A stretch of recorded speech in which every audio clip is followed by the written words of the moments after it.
Alright, Ikoria has been released, but there is no paper pre-release, at least in most places. So I thought it would be an interesting exercise to build a sealed pool on camera. Everyone builds sealed pools in a slightly different way, and so I thought it'd be fun to kind of show my process and a thing that I can do since I'm not going to a paper pre-release.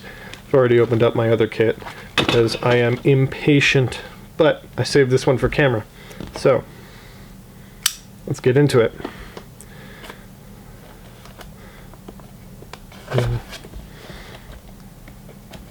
I'm always very meticulous when I open up things like this for no real reason. Alrighty. Now, I believe there is a code in here somewhere, so I'm gonna pull this up and take my code card. So yeah, there's a code on the other side of this for MTG Arena. I am going to save that for myself because I actually do use it. There's our promo. Lavabrink Venturer. That's a fine card. It's kind of situational, so that's something to be aware of in this build, but it's probably not going to affect what I do too much. Die, I'll put that off to the side. Pull out the rest of this junk. Throw this box away. Pre-release guide, where is it? There it is. So we have these counters, which are actually quite nice. The ones in the packs are alright, but I noticed when I opened the other one that this is actually nice and chunky, which I like, although that death touch is really close to just being off the card. Okay, 6 Ikoria packs. So I'm going to go through my regular process, which is open and sort by color and not really pay that much attention. I've studied the set, though. I keep up with all the spoilers and stuff. So I'm not...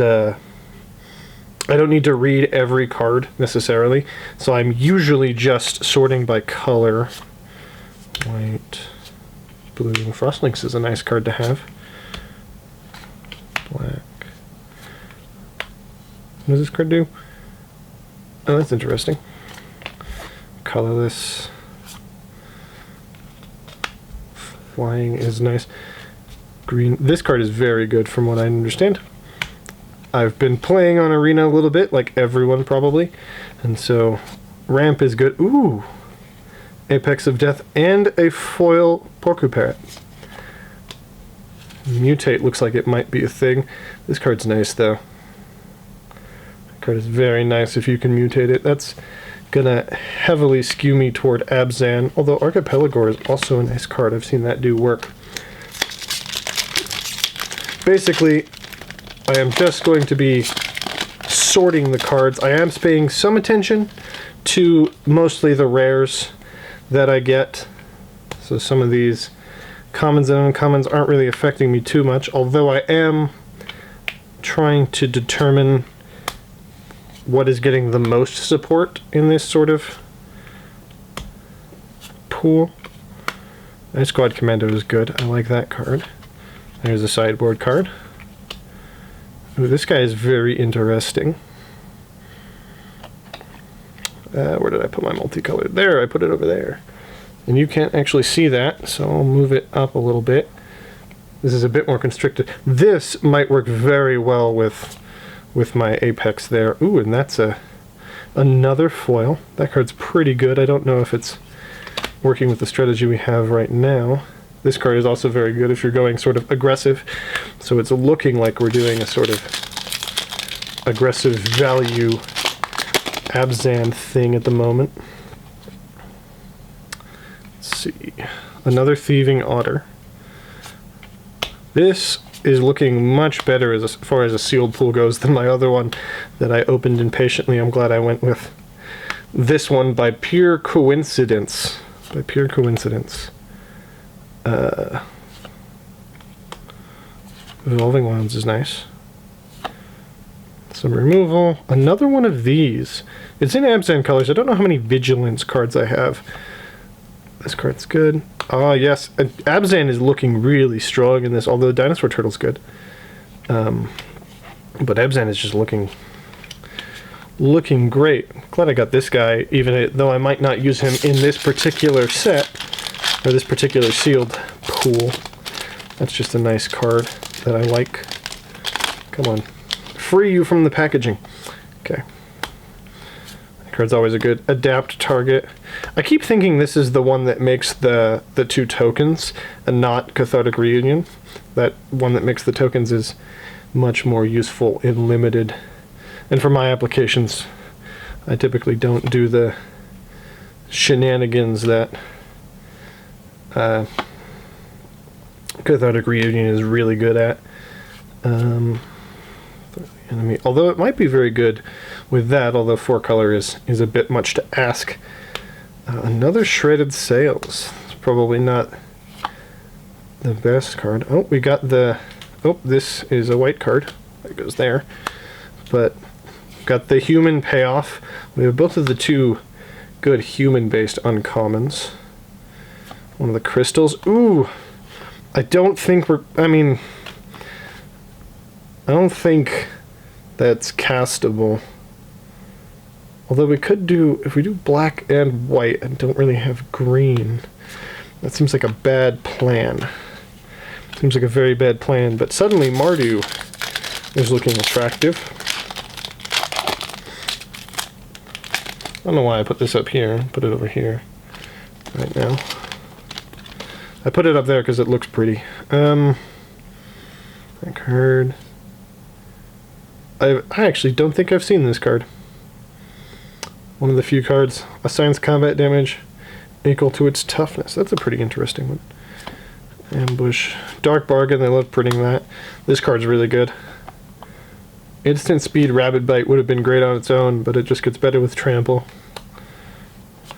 Another Shredded Sails, so killing creatures with flying is something that we can do very well. Another Evolving Wilds, that's actually really nice. More Blood Curdles. A Mentor, that's the Trample one. This is good for blocking, and good for mutating. Oh, we got the Titan Ape there. Fighty dudes.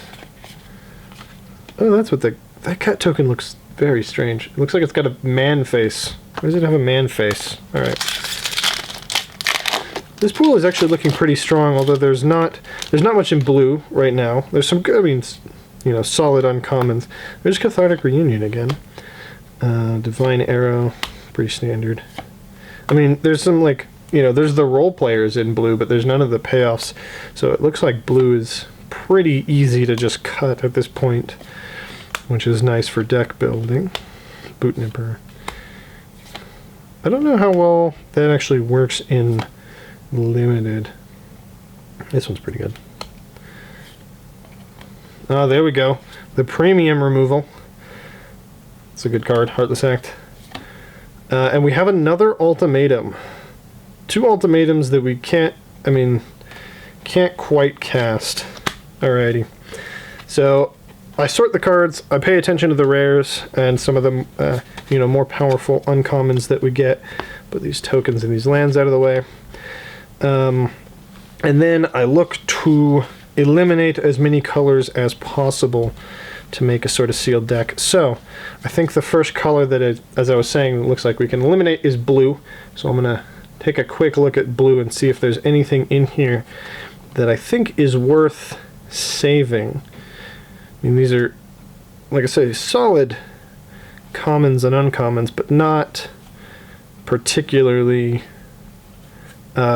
useful. These otters are very good, but I don't know that they alone, and then this Essence Scatter.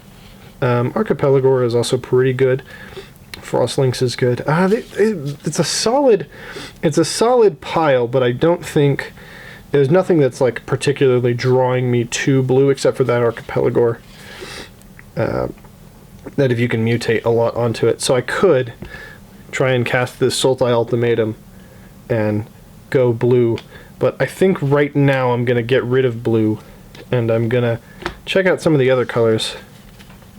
Now, it was looking like Abzan is good, just because we have the Apex and because we have some other, we have the premium removal and some value. Green might be a little weak, but it's got some good, little weak just in number of cards, but it's got some good cards in there. So I think I'm going to look at red, because I'm going to try and go Abzan. So I'm going to see if there's anything in red that makes me want to stay in red. I don't need these Cathartic Reunions Got a lot of shredded sails, which is, you know, fine if we were siding it in. A lot of cathartic reunions. This card is interesting, but in limited I don't know how well it's going to be doing. Spell Eater Wolverine. That's a good card, but it wants a lot of spells. Got some pingers, fight effects. Now I think actually this might be weaker than blue even though we have the Gadaro. We don't have any cycling or that many cycling payoffs. So cycling this a lot, probably we're not going to get it back. Like we're not going to be able to cast it for free probably, and we don't have the payoff for cycling it. So I think red can kind of go away. We also don't have a lot of non-creature spells. I mean we do have quite a few, but they're not like high impact. So I think Abzan looks pretty good right now, which means if we look at our multicolor cards, unfortunately we have 2 ultimatums, which might be a mistake, but also those would be very hard to cast in sealed. Limited in general they're hard to cast, but in sealed they're particularly hard. Oh, we do have a cycling payoff. Wonder how many white cycling cards we have. Probably not enough to make that worth it. So these, we end up with a fairly good percentage of our sort of multicolored cards left. This guy probably not what we're looking for, and this depends on if we are doing a lot of adapting. If we're doing a lot of adapting, those cards are very good. If we are not doing a lot of adapting, they're not as great. So let's sort of see. We've got some good fixing. I mean, good fixing. You know, Evolving Wilds is just kind of useful. Let's see what cards I don't like immediately. Don't like Divine Arrow. Target human you control. That one's a bit narrow. Equal to its toughness. That's fine, but probably not what we're looking for. Okay, so these are sort of human tribal cards here, which may or may not be good. Vigilance goes with our sort of vigilante multicolored card. This card's probably just a good combat trick. Another human tribal card. Another human tribal card. Pacifism's good removal, although we might have better removal in black. That card's pretty good, and that card is good as well. So these are sort of the generically good cards, I think. This is getting a bit of a mess just because of the way that my setup has to be here. Of course that gets in. Bootnipper's a solid role player. This card's fine if we're putting Bastion of Remembrance in here.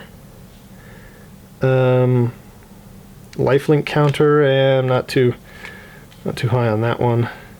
Blood Curdle, it's expensive. I think we have 2 of them. We do have, so cutting one, putting one in. Deadweight's good. Easy Prey cycles, but I don't know how useful that'll be for us. Dark Bargain's card advantage. Corpse Churn is fine, but and it goes well with our Apex, but I am always wary about cards that just directly put the top of your library into your graveyard. I know that it can generate value, but I think that sometimes in limited people go, you know, a little overboard on that, and unless you can really use it, I typically shy away from using it, because you can really just mill your bomb, and if you mill your bomb, then what do you do? This card's fine, but it's not that good. Bastion of Remembrance is very good. This card is very good. Let's go with Commando for being aggro. Those are good. Those are good cards. Wolf Bear wants humans. So once again, that's another human sort of tribal card. The Bonder is human, or the Heat Bonder is human, so that's good. We might just main deck that because it's got cycling. The Ape is good, but it's got a lot of pips. Good card for mutating. I don't know how much mutating we're doing. I think we have a fair amount of mutate now. This card's good. Ram Through is also good removal. Brushwag is good as a start. Probably don't need Plummet, at least in the main deck. Venturous Impulse is fine. Migratory Greathorn, and then Fog. Don't need a Fog. Okay, so we'll see how much mutate we're doing. These are going to be the cards that I'm going to set off to the side. for now. Let's take a look back at our promo card. I mean, protection from odd or even seems like an interesting thing to have. Probably not a terrible card, but I don't know exactly what we'll be doing with it. So I'm just going to go ahead and put these cards. This is the Mutate and the Vigilance card. That might be good if we're doing that, but I'm just going to go ahead and see what we have here. Looks like we're going pretty mid-range, so we'll probably want the standard 23. We might even want just 22 cards so that we can go with 18 lands, because it looks like we're pretty heavy. So let's go. That's 4. So now, a lot of people I know separate these into spells and creatures. I'm not as concerned with that usually. Usually the sets are pretty weighted so that you end up with more creatures anyway. I might even cut this Blood Curdle because we have a bit of removal. Bushmeat Poacher, Boot Nipper. Yeah, I'm not seeing a lot of the Mutate cards. There are a couple, but I don't know that we need to put cards in here that specifically pay off mutating just for... Oh, I've realized that I am slightly out of frame here. 4, so I guess it's not quite as mid-rangey as I was thinking. 3. That card's just over there somewhere. This could probably get cut. These Bonders. I don't see that many vigilant creatures unless we put them in specifically. Got a lot of removal. Put this up here. Those are just more. And then some Evolving Wilds as lands. So how many cards do we have?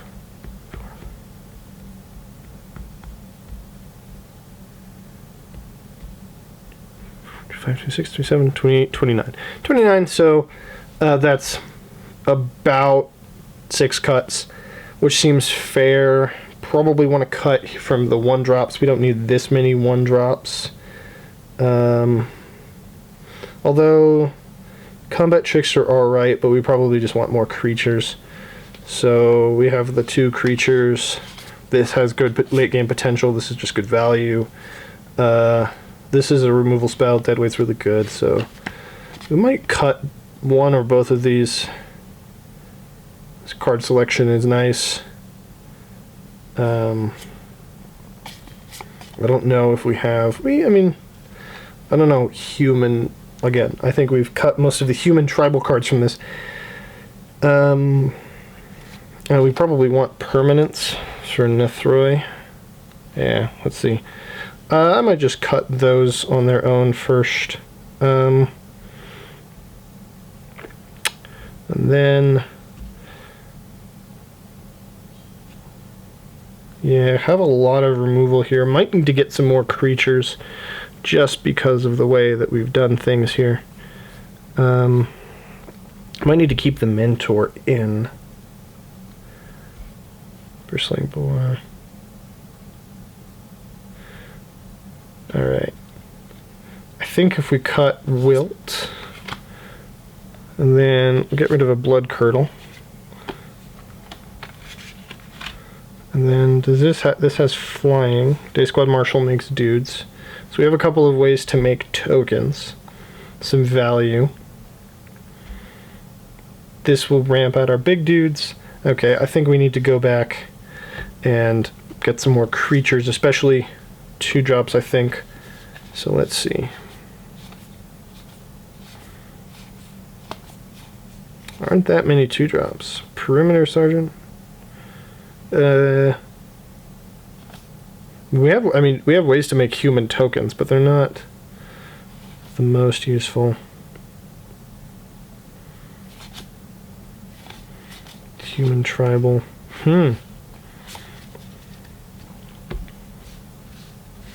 Okay, so let's go. Let's put the Serval in. So we have a couple more Vigilance cards. How many Mutate creatures do we have? 1, 2, 3. We have 3 Mutate creatures, just about. So probably don't need that. Probably don't need the Shimmerer.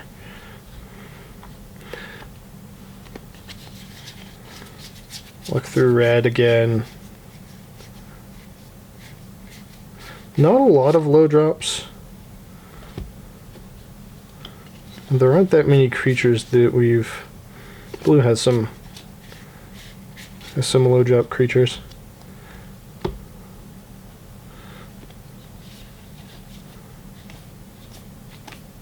Yeah, there's not a lot of creatures here. I might consider putting in the Perimeter Sergeant. Let's see how many cards we have right now. 4, 5, 6, 7, 8, 9. 21, 22, 23, 24, 25, 26. So we need 3 cuts anyway. Okay. 3 cuts. Let's look at the removal suite that we have again.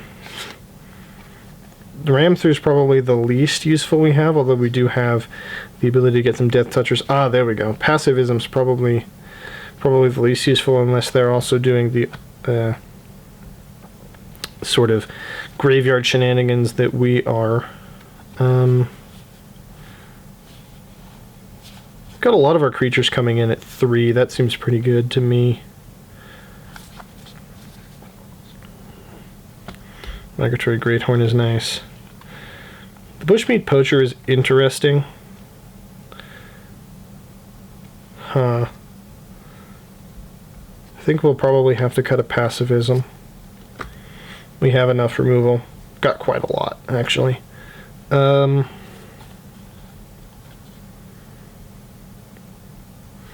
like having all these creatures here. Maybe we'll cut the Ape, because he's super into green and we don't have a lot of devotion, as it were, to different colors. So probably cut the Ape. Seems like we're going for more value than the... I mean, the Ape's really good. The Ape is very good. If we were going 2 colors, I think I'd probably play him. But we'll cut him. And then...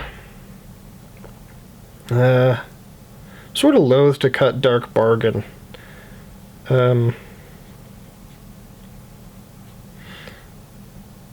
Is this just permanents or creatures? Turn any number of creature cards with total power 10 or less from your battlefield. Our creatures aren't really power based. I mean, we do have a couple of ways to give trample, but I think probably limiting us on the green. So going again down a Ram Through, we still have a bunch of low drop removal. We have a bunch of removal to put in. So if our opponents, as it turns out, are having, you know, a really good day and having a bunch of good cards, then we can side in a lot of removal. I like this because it's kind of removal on a creature. This gives us some sacrifice value. If this is 23, I think this might be what I'm going for. Just a lot of value. 5, 6, 8, 21, 22, 23. That's 23. I think that curve is pretty good. We don't need to go down another card because we basically curve out at 4, although Nethroi is a bit much there. But yeah, I think that's good. And then of course we'd go back to the lands because we had some. Here they are. Here, interplay tap lands. Let's see if any of them do what we want. Yeah, it's Blossoming Sands. So get some amount of basic lands, and I think that is what I would have as my sealed deck, at least for the first go around. Got a nice curve, lots of removal, lots of value. I don't know if it synergizes as well as I would like. There's a lot of little synergies in this set that are really interesting, but I think this is like a solid base, especially since, I mean, I haven't done too many sealeds for this format, so I think that looks pretty good to me. And yeah, that's sort of how I do the building a sealed deck. Sort the cards, pay attention to the rares, look for some of the synergies with the rares, I typically go value-based for sealed because, you know, the format's going to be a bit slower. You know, that people aren't going to be able to get their stuff together as well as they would in draft. You don't get the pieces that you need necessarily for your synergy. And so your deck might not come together as well. I think this is a pretty solid base here. So just get, how many lands would I need? 14 lands. 14 lands, mostly black, looks like. Mostly black, splashing a little bit of white. Looks like the splash here. It's like it's a Golgari base with a white splash. And then there's a lot of options for sort of sideboarding. This particular sealed deck was actually quite nice because, you know, if my opponent has a lot of removal at certain converted mana costs, I bring this guy in with a lot of removal. If they need to destroy artifacts and enchantments, if I need to kill more creatures, if I need to stop their creatures but not necessarily kill them, I have all sorts of options for that. So, yeah. Alrighty, well, I hope that was enjoyable in some capacity, and hopefully everyone is having fun, at least looking at the cards from Ikoria. It's unfortunate that we don't get to have the in-person pre-release this time around, but there's always next time, and the cards are still sweet. So